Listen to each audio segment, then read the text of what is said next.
wetu. Waja afali kwanza ni mtoto wetu wa hapa Nderi hapa Kikuyu. Gawiana yake wote hawa wanamuziki, tafadhali usiwache kuwasaidia.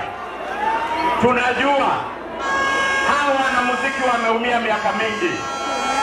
Na vile ulikutana na wao juzi, wakakuja wakakuongelesha, uwasaidie. Sababu tulikuja kwao wakati wa siasa, tukatumia wanamuziki, wakatuimbia, wakaentertain sisi na tukapata kura. Sini haki pia tuwasaidie. Kindiki awasaidie, asiwasaidie. Awasaidie, asiwasaidie. Ama saidie. Nebo kwa na saidie, ahidi haito. Na tuliwaambia, nebo kwa litikana ado haito. Kwa mwele, kazi ni wera. Hata kazi ya uimbaji ni kama kazi ya uimbaji ni kazi.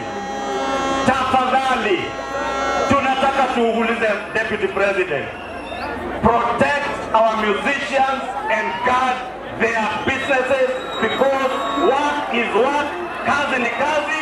Linda biashara yao, biashara ya Paso, biashara ya Wanja, biashara ya Ngaroya, biashara ya Samido ni biashara kama ile biashara yangu na kama biashara yako. Ndio tena sivyo. Tusiwe na nafasi naibu wa rais. Mahali sisi kama viongozi tunashtuma wanamuziki wetu, tunasema ati wakienda kwa club ati club ifungwe.